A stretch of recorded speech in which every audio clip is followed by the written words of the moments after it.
Hey, Chels, do you have a second to talk? Yeah, absolutely. Come on in. Awesome.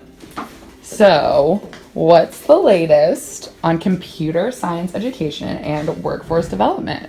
Well, funny you should ask. We just had a call on this today. As you probably know, our current education system is failing to keep pace with growing demand for computer science education qualifications.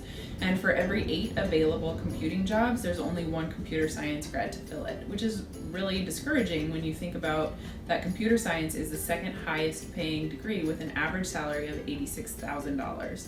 And we're only seeing 25% of schools offering a dedicated computer science class.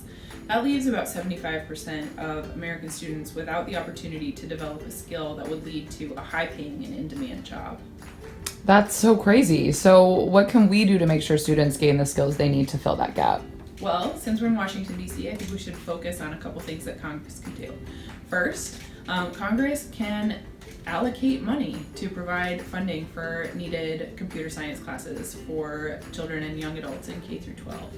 In addition, we would urge senators and House members to co-sponsor the Chance in Tech Act, which helps connect workers with employers who need them by enabling would-be employers to streamline their apprenticeship programs, which they really need to be able to fully train the developers and coders and others in computer science.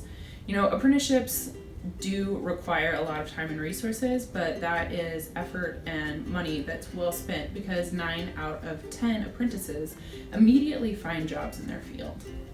So, what are our members doing to help fill the gap?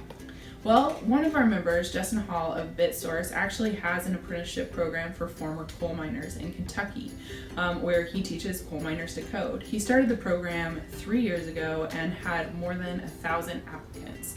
So this is obviously an interest of our member companies, but it's also an interest of people who want to get into the field. And our member companies also have a bottom line interest in this. They need access to a skilled workforce in order to continue to build their business and continue innovating and building the products that we know and love. That is so awesome. Well, thank you so much, Chels.